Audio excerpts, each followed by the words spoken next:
Well, I think if we can make it in the front panel, of course, definitely, this is up to us.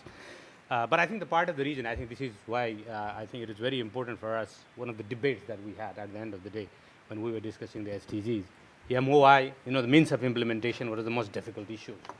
So Addis Ababa action agenda, even having a meeting for financing for development was a big challenge at the time. We have to understand that. This is from that perspective that we came. So I think we have this permanent debate within the UN. Whenever you talk about resources, yes, it is for the domestic, the government to really find the resources. We can only be of help to them, but they should not totally depend. Now, that is partly true. But I think I would go a little bit in terms of the capacity of the least developed countries, landlocked and the small island developing states. Yes, if you look at them and then their capacity, I think the SDGs have a very ambitious goal, so means of implementation have to be very ambitious. And look at the domestic resource mobilization of these countries, even in South Asia. It is between 10 to 12% of the GDP. Yeah, well, only a country like Nepal has about 25%, but that is more of an exception.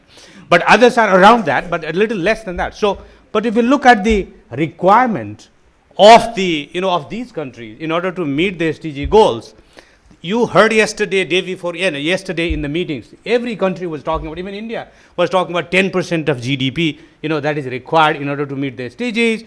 Bangladesh was saying about 20%, some of our Nepal, colleagues were taking about 40%. So when you look at overall, the ambition of SDGs, the requirement is so high. That's why I think we are not looking at some substitution either of domestic resources or of the international assistance, but how we can really generate more resources for SDGs by taking it together, especially when you look at the least developed countries and the landlocked developing countries. You look over there, the domestic private sector is not that much strong over there. So you have the domestic resource mobilization, basically the public expenditure, and that's why you are in a very, very difficult situation. So the international responsibility, I think there are 2 points to that. I think it is about a mutual accountability. This is how the SDG we are trying to take it. Because you operate in an international order. If the international order is not supportive of you, whether it is about finance, whether it is about trade, whether it is about investment, then how can you expect all these countries, which have very limited capacity, to really make progress in terms of achieving SDG? That is a fundamental question that we are asking. That's why it is not just a charity. That's why ODA plays a very important role for these countries as a matter of helping them, and in fact helping the international community really promote peace and security in the long run. It's a public good, if you like. The poverty eradication is a public good. That's why there has to be investment for that public good. This is how we are, making a presentation at the global level. Secondly, I would also like to say that look at the international community around and see, the DFI, the development financing. We are very happy. Everybody is raising the capital increase of the World Bank. We are very happy. But you look at the disbursement rate of all those.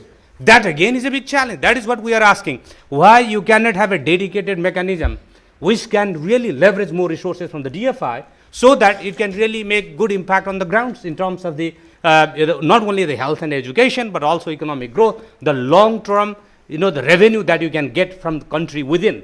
So the fine balance between both the social sector as well as economic sector in terms of infrastructure, in terms of energy, getting resources to that is very, very important for all of us because of, as you said correctly, the concessionality that is involved in it. But again, the challenge is the disbursement ratio is very low for going to these countries. That's why capacity building comes in very handy. India, of course, has a huge capacity. I hope that when we talk about South-South cooperation, this PPP policy that you have, that everybody country is also trying to develop PPP policy, especially looking at infrastructure and energy. There is no other way. Of course, you can wait for the government to generate resources and the private sector to be able to do it. But the PPP and the blending mechanism, if it can really leverage resources for countries like ours with the DFI financing, I think that's what we are looking at. Perhaps this is where we can really look at the South-South cooperation as well in terms of South Asia, because you have a very high level. And then, of course, there have been a couple of suggestions about, the cross-listing in the capital markets and, how do you really develop the capital market in the South Asian region through collaboration with Israel. And we are very happy that the AIIB, New Development Bank, they are also coming up. How do you really take them all together, ADB, World Bank, and all of them are coming about the resources. Now, the other point that I would like to really, really look at, of course, everybody talks about this, the financial assets globally, they are really very big. But again, those are not coming to these countries.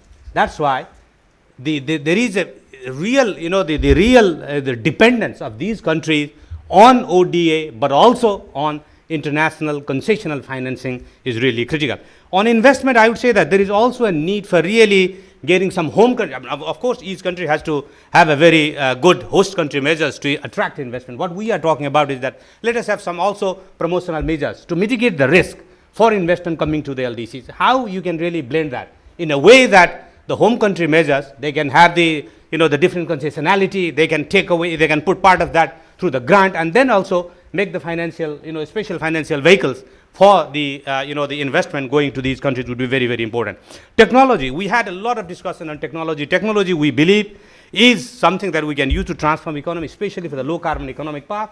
But you rightly said that there is it's a very, very expensive. Technologies are very expensive, partly because of the, again, the access, the lack of access in favorable terms, but also standards, agility, and there is a big technological divide that we see. That's why in the UN we really focus that technology, there has to be a technology bank for LDC. This is what we really fought for, and it has been established. But we are sad to say that it is not really taking off yet. It is all about talks, and everybody pays a very good lip service to have a technology bank, but looking at the research, but then again, you have to help them with the capacity building in a way that how your technological ecosystem is also developed in these countries.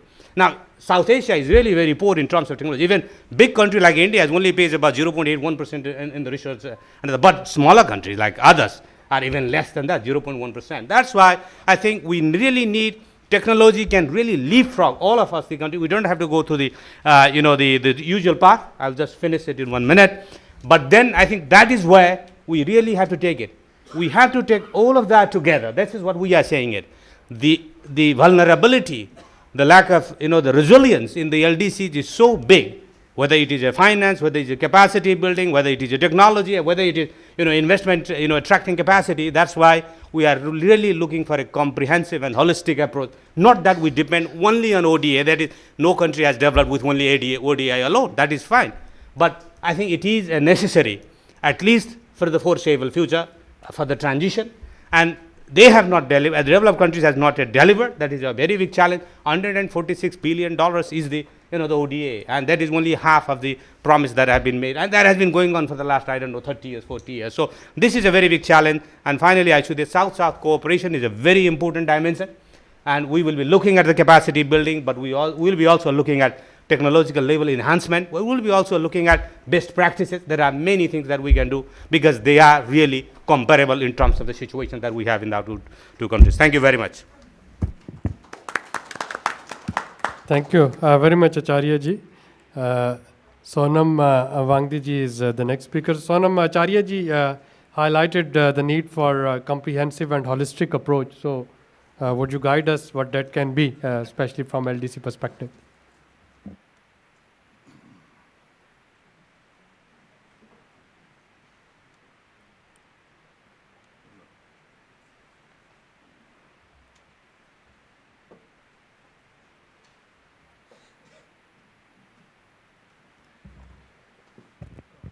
Mr. Chairperson, members on the dais, Excellencies, distinguished participants, ladies and gentlemen.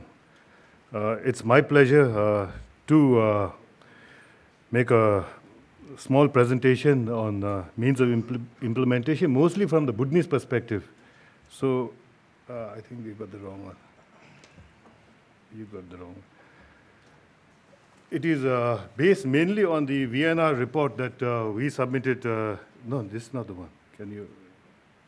You got the wrong one. Which one? This one, yeah. This one.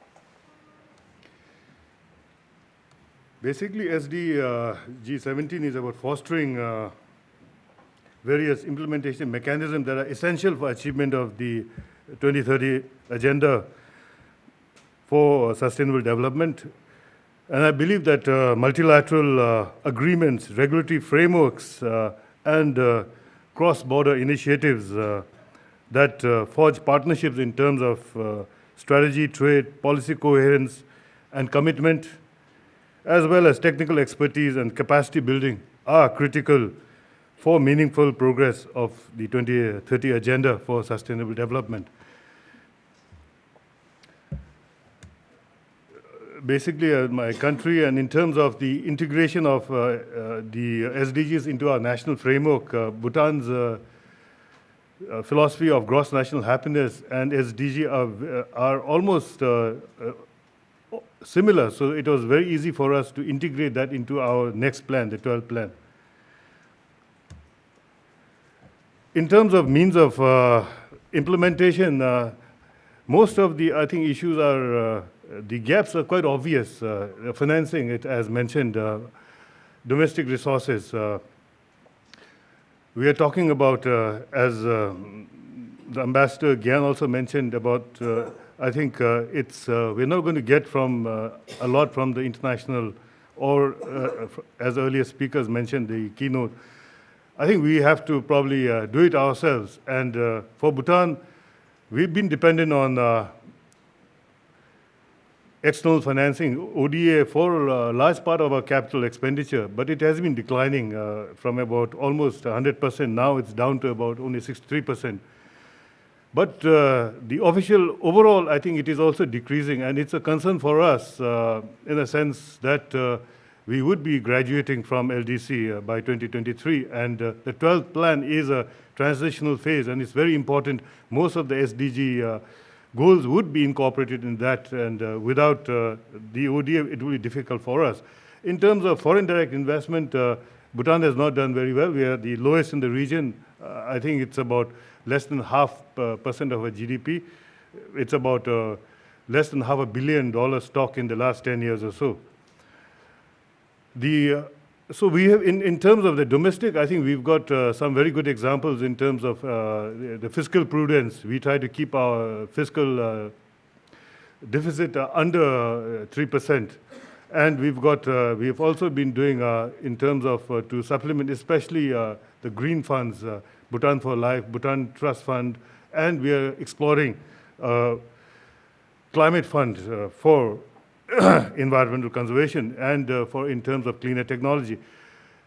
Statistical capacity, I think that's a very it's well known. It's a very major gap, both in terms of data quality. Wangdiji, 2 minutes. Okay, now I have to be very fast. So for Bhutan, on the statistical part, the problems are clear. What we have done is we have done our population and housing census last year, 2017, and quite a lot of, in fact, data has been captured there. And we've also done a data in terms of data ecosystem mapping, and that tells us in terms of where we need to go.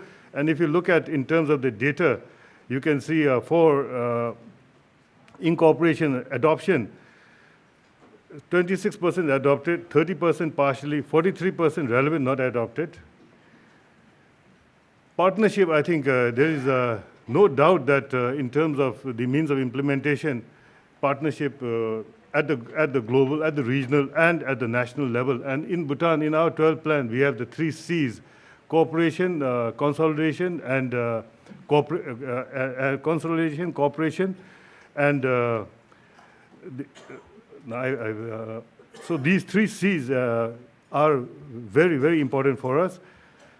So we also plan to strengthen cooperation, especially in the region in terms of mutually beneficial cooperation in trade, investment, energy. We look forward to that. Science and technology, I think that's very important. It has been mentioned. And for us, especially for economic diversification, so that we are able to go up the value chain. And this technology transfer from the developed country, I think is very important. Lastly, I believe that monitoring evaluation is very important. Without that, I think we cannot have meaningful implementation. It has to be a result-oriented approach. And for Bhutan, we have, in fact, put on a very scientific basis in which the plans are reviewed twice during the 5-year period. Then we've converted that into objectives, which are annual performance objectives, which are then cascaded down to the work plan level at individual officers, and these are annually reviewed. And SDGs are in Bhutan integrate into the national agency and local government key result areas. With this, Bhutan therefore needs the support and cooperation of international community and development partners to ensure successful implementation of SDG goals. And as mentioned in many presentations and in terms of the principle of SDG, we leave no one behind. Thank you. Since I'm short of time, I wrap up. Thank you.